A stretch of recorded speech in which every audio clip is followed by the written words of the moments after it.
tudo bem contigo? Hoje o Correspondente Diário saiu dos estúdios, veio para a Secretaria da Saúde para falar com a secretária Carmen Santos e a gente saber um panorama geral do que está acontecendo na saúde do município de Carazinho. Carmen, primeiro quero falar que no sábado a equipe da saúde passou por um treinamento, né? Isso, Mário. Em primeiro lugar, bom dia. Fico muito feliz com o correspondente, com a tua pessoa aqui conosco, dentro dessa política pública da Secretaria de Saúde.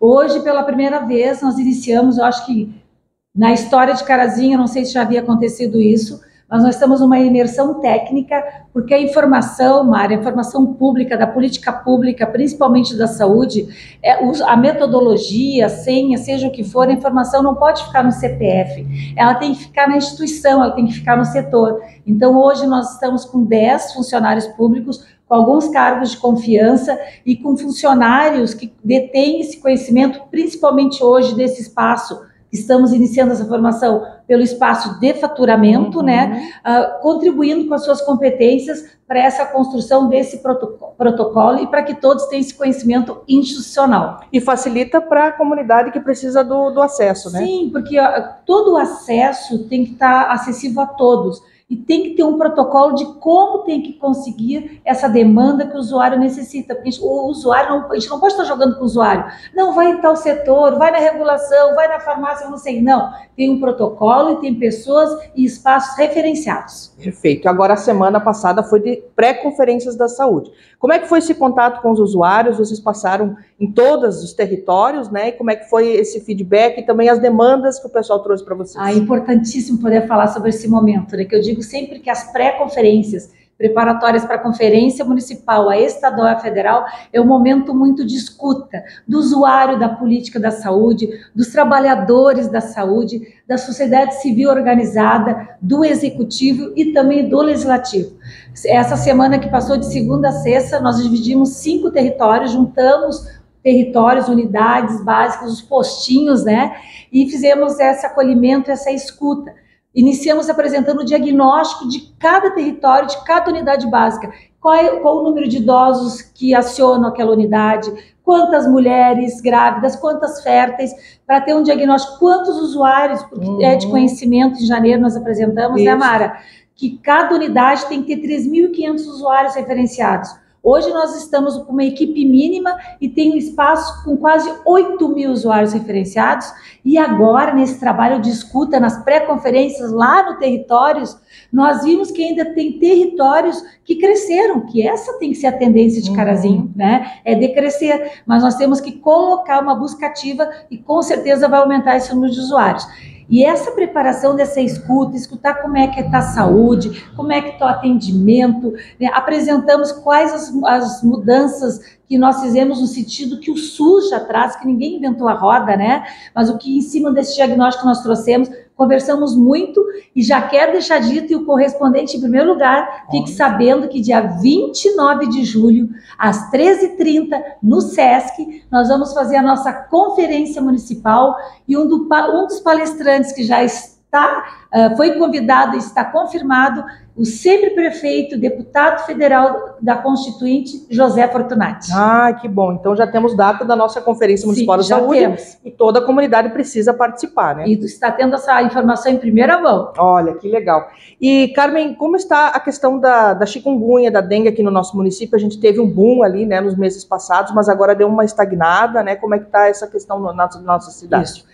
Graças a Deus, eu acho que Carazinho foi um aprendizado, né? Que nunca imaginávamos, foi o único o município, né, do estado que teve essas ocorrências, casos de chikungunya, esses 4 óbitos, mas os 4 óbitos que eram com comorbidades, né, e sempre a gente foi muito atento, mandando um boletim, a gente agradece ao correspondente, que sempre levava a informação técnica e correta. Parabéns, viu, Mara? Obrigada. Isso eu sempre, mas eu quero deixar registrado nesse momento.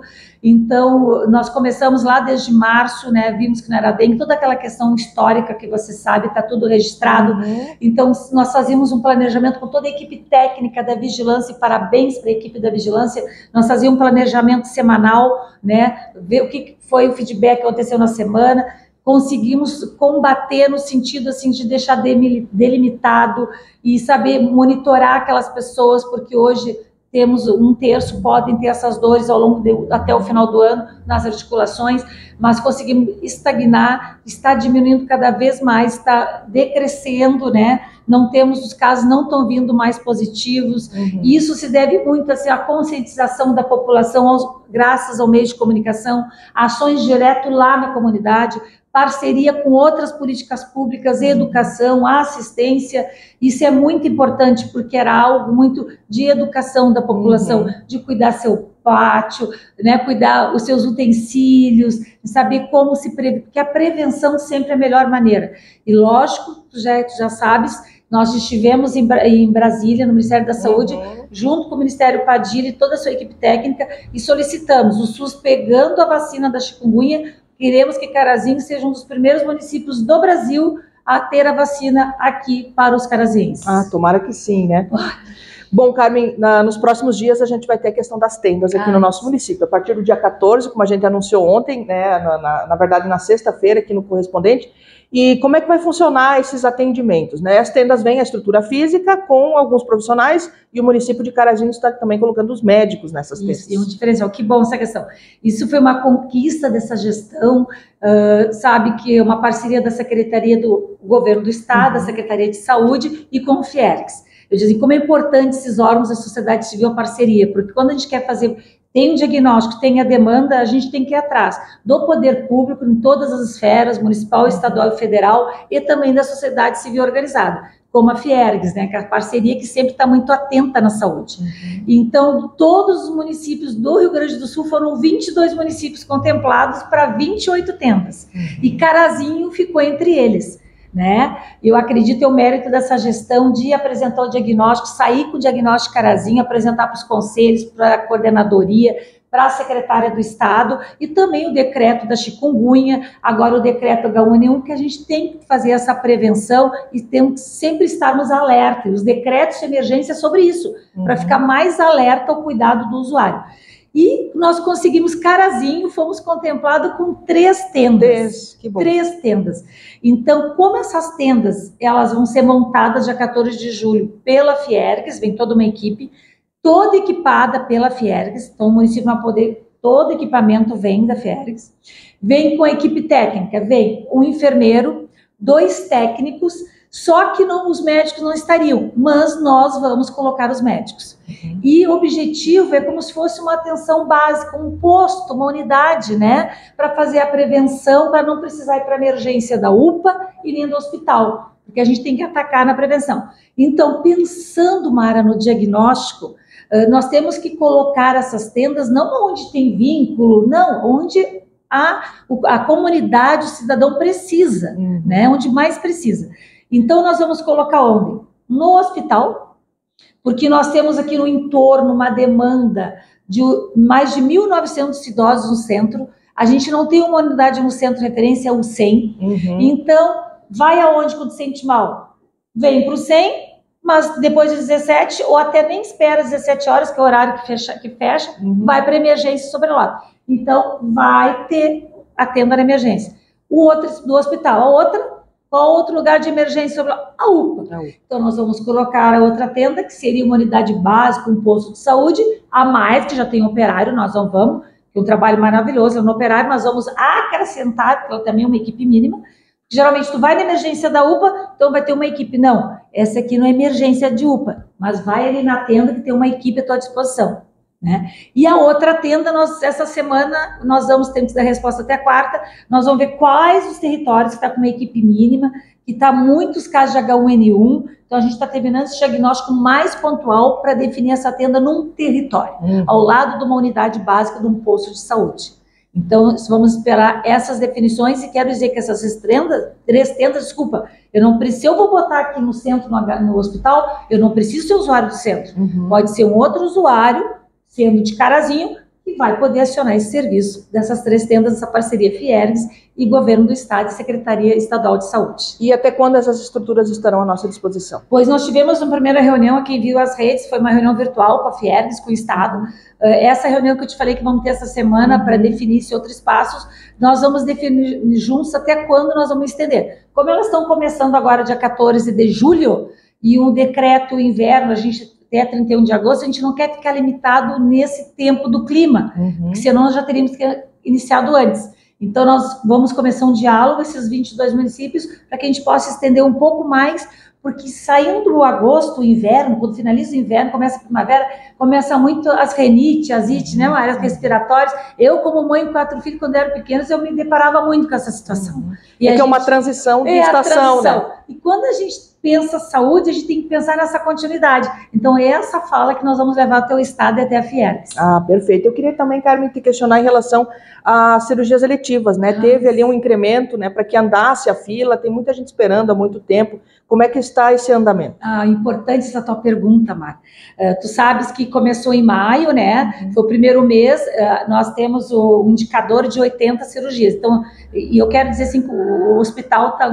A saúde, quando eu digo assim, a atenção primária, a básica, é média, a UPA, é outro hospital, nós estamos trabalhando juntos, porque isso é saúde. E estar junto, construindo com o hospital, né, toda essa questão que já é de conhecimento, que aí o endividamento do hospital, seja pela questão da tabela SUS, que não está atualizada há mais de 20 anos, que Carazinho pegou essa bandeira junto ao Estado e junto ao Brasil, porque não tem como ficar inquieto só reclamando, a gente tem que ir à luta, né, Mara? É verdade. E uma das questões... apresentamos essas cirurgias, fizemos um matriciamento, até o hospital contribuiu conosco esse matriciamento. Por exemplo, nós apresentamos um diagnóstico entregue até para o correspondente, que tinha várias cirurgias eletivas em várias especialidades, né, que estavam represadas há muitos anos, refém do sistema, do Estado, mas a gente não pode ficar refém, a gente tem que pensar no usuário do município de Carazinho. Então, por exemplo, ortopedia, vamos pegar como exemplo, que ali lembra que tinha oftalmologia, ginecologia, várias especialidades. Nós tínhamos quase 1.200, né, de 8, 9 anos esperando. Aí nós fizemos um matriciamento, fizemos uma limpa, vimos que deu quase 700, porque muitos, infelizmente, faleceram, uns tiveram que fazer empréstimo para pagar a sua cirurgia, outros, a comunidade se organizou e fez vaquinha, enfim, várias questões, histórias de vida.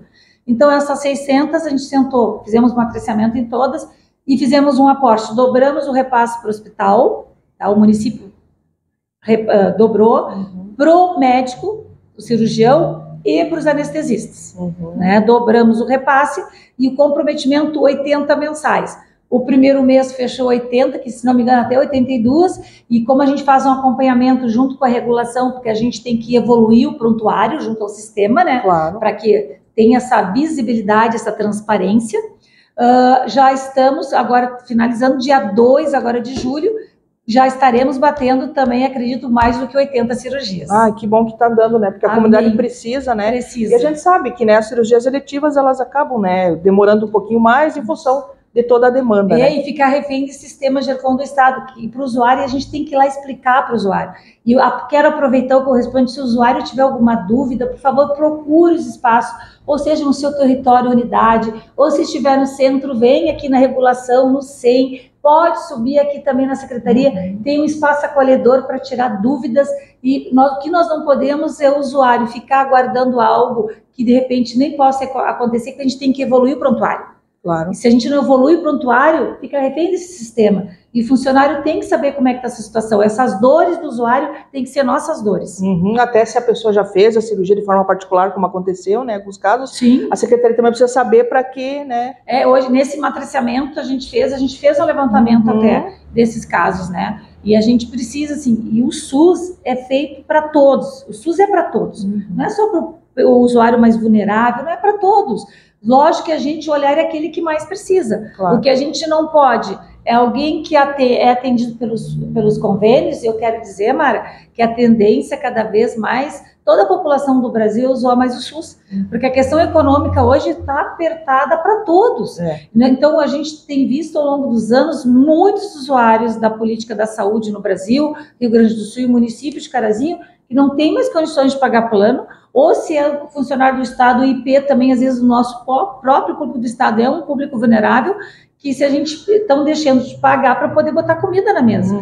Então, a gente tem que reorganizar o SUS. O que a gente não pode, agora a gente está revendo através do sistema, que eu estou sendo acompanhado por um particular ou por um convênio, quando você chega numa cirurgia, eu vou para o SUS e tenho algumas vantagens. Não pode acontecer isso.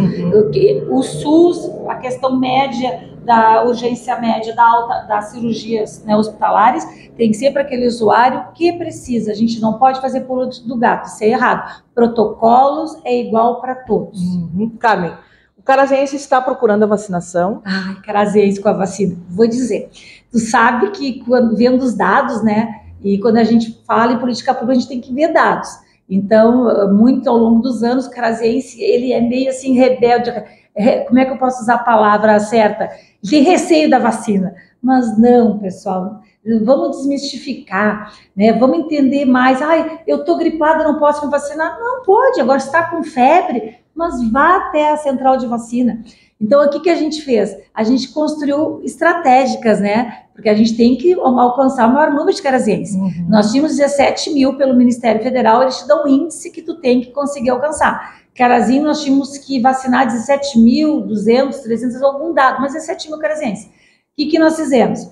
A central de vacinas, a gente sabe que no último sábado do mês ela abre para dar conta de todas as vacinas. Mas H1N1 vacina da gripe. Então, nós começamos na central e começamos a prorrogar o atendimento, que pensamos assim, a equipe técnica da vigilância da parte da vacinação. Quando às 5 horas o trabalhador sai às 18, às 19, a sala fica fechada, fechava às 17.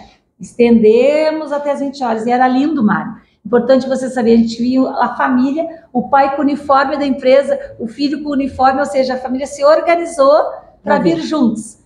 Aí o que nós vimos? Por mais que a central de vacina seja no centro, ela não fica na vida do centro. A vida do centro do Carazinho, a vida em movimento é na praça. Porque ali o pessoal se movimenta para as escolas, para os mercados, os funcionários. Então a gente pensou e começamos a botar na praça. Depois, assim, vamos começar a botar vacinação nos movimentos, nos grandes eventos. Botamos na Feira da Agricultura, parabéns, a parceria do secretário de Agricultura, da transversalidade, porque a política do SUS é assim, é com todos e para todos. Já quero deixar meu agradecimento ao secretário de Agricultura, né? Então, colocamos, tivemos um grande índice também de vacina, e nós conseguimos chegar aos 17 mil, e nós queremos passar. Tem ainda vacina, então, quem não foi... E olha assim, ó, informação é técnica, por isso que eu agradeço a Mara, porque a Mara é um dos meios de comunicação que ela leva informação correta e técnica. Essas coisas narrativas e coisas falsas em grupos, não, gente.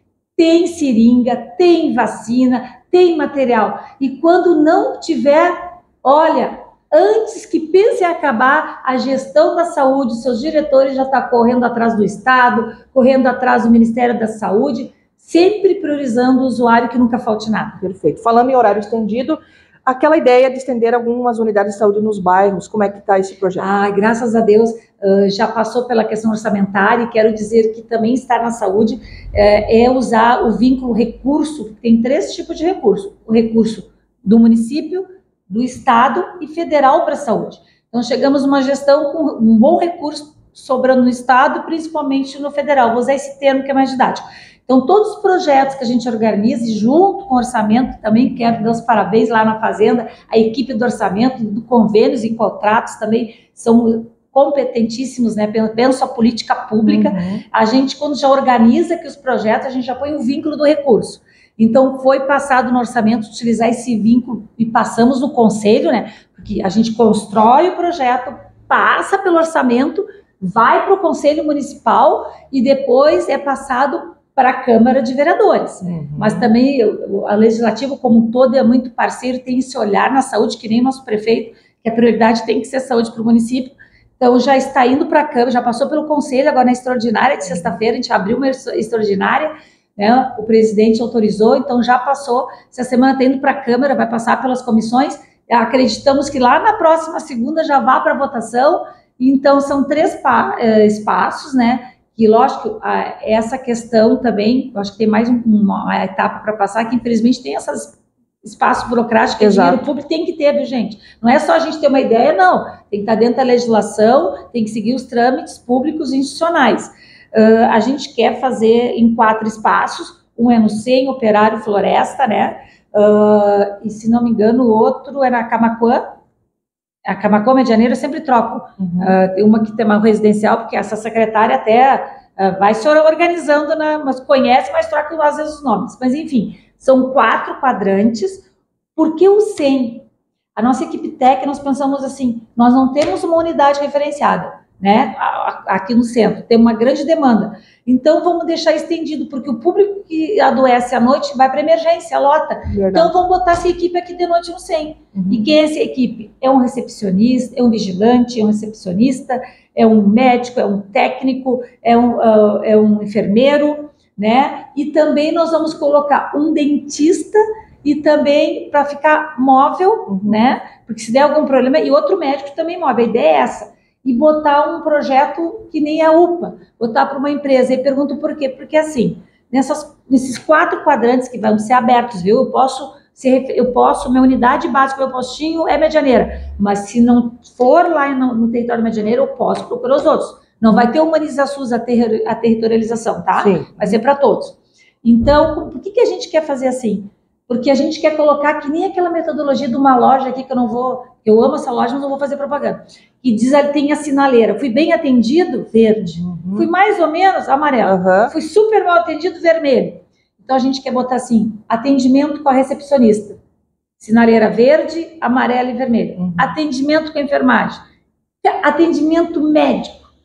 Aí vamos tirar o extrato no final do mês. 80% não gostou de ser atendido pelo médico. Vamos chamar a empresa que vai ganhar, a gente nem sabe quem é, que vai para a rua, né? Vai ser terceirizado, então. A ideia, a metodologia, o mesmo contrato da UPA. Né? O mesmo formato. Mesmo formato. Por quê? Porque a gente quer autorizar, não entendeu bem, empresa, a gente vai chamar a empresa, quem for ganhar, isso é um problema mais de licitação, não desmerece. A gente tem a questão técnica ou política da saúde, é dizer, não tem como esse médico ficar só, vai ter que trocar. Porque a gente tem que priorizar, humanizar SUS, o atendimento tem que ser de qualidade. A gente não pode ficar refém de uma contratualização que a gente não tem que ficar ou girando com o profissional pela qualidade. E eu acredito que a responsabilidade profissional, quando eu assino um contrato independente, está 5, 10, 8 anos, com todas as queixas, que muitas são verdadeiras, mas o que está no contrato é o atendimento, tem que ser um atendimento de qualidade. Você já tem ideia de quanto será esse investimento que o município fará, esse aporte financeiro para esse... Não vai ser do município, vai ser federal. Ah, federal. Isso você vai deixar bem claro. Como estava esse recurso estadual federal, a gestão agora já põe o vínculo. Vai ser nós vamos utilizar um recurso federal. Quanto menos a gente tirar do município, porque a gente já tirou agora para um aporte, nós apresentamos agora o primeiro quadrimestre, né, que a gente vai apresentar na Câmara, para deixar publicizado, apresentamos no Conselho, já foi 28%, mas o que mais subiu foi o aporte que o município tirou, quase 4 milhões para o hospital. Sim. Então, quanto mais a gente puder tirar recurso do Estado e Federal, que eu te falei, é bem melhor. Vamos usar o dinheiro onde a gente precisa na saúde. Perfeito. E depois de todo esse trâmite, nós conhecermos a empresa, quanto tempo vocês acham que realmente a gente vai estar com as portas abertas? Eu digo assim, como gestora de política pública, a gente tem um planejamento que a gente se coloca na dor do usuário, né? Mas aí tem, quando tu coloca, agora nós estamos na licitação da UPA, que tem para a rua semana que vem, né? Então a gente tivemos uma reunião técnica, até algumas questões, e dissemos assim, não, nós vamos ter que prorrogar esse contrato até dezembro, porque eu tenho que pensar no atendimento para o usuário, porque quando a gente põe uma licitação para a rua, aí tem aqueles 45 dias, aí depois se uma empresa ganha, pode ser impugnada por outra, e os processos normais, que cabe aos órgãos normais, né, só que eu tenho que pensar tecnicamente o usuário. Então a mesma coisa, nós queríamos que saísse, mas tem esses tempos. Lógico, nós como gestão vamos monitorar. Se tiver em espaços institucionais, departamentos parados, nós vamos monitorar e fazer que ande. Agora, quando está para a rua, aí tem todas essas questões que as empresas ou quem tiver o desejo tem os seus direitos, aí isso a gente não tem como, a gente só vai seguir os prazos. Perfeito. Mas como gestor, o desejo que até 30 de julho e agosto já se dê. Depois vai de 6 meses e mais 6 meses. Ah, perfeito. Carmen, eu quero te agradecer, né, a tua disponibilidade, sempre atende muito bem a gente quando a gente precisa da informação na saúde, né? Nos procura também, né, colocando as coisas para a gente poder divulgar para a comunidade, porque a função da imprensa é essa, né? Levar a informação que realmente interessa para as pessoas, né? E com verdade, com responsabilidade, né? Esse é o grande papel da imprensa. Eu sempre digo que a imprensa é um grande serviço de utilidade pública. Muito obrigado, bom trabalho para ti, conte conosco. Não, Mara, correspondente, né, ouvintes do Correspondentes, eu que agradeço, e mais uma vez eu digo como é importante o meio de comunicação ter esse cuidado, esse olhar da informação técnica e verdadeira e não ficar reféns de falas em sites, né? Eu digo assim, venham, procurem a informação técnica, a verdade, porque a verdade, a informação pública é que muda a vida na saúde do carazense. Muito obrigada e conte sempre com a saúde. Perfeito. A edição, então, hoje especial, né, fora do estúdio do Correspondente Diário, foi aqui na Secretaria da Saúde com a secretária Carmen Santos. Abraço e até a próxima.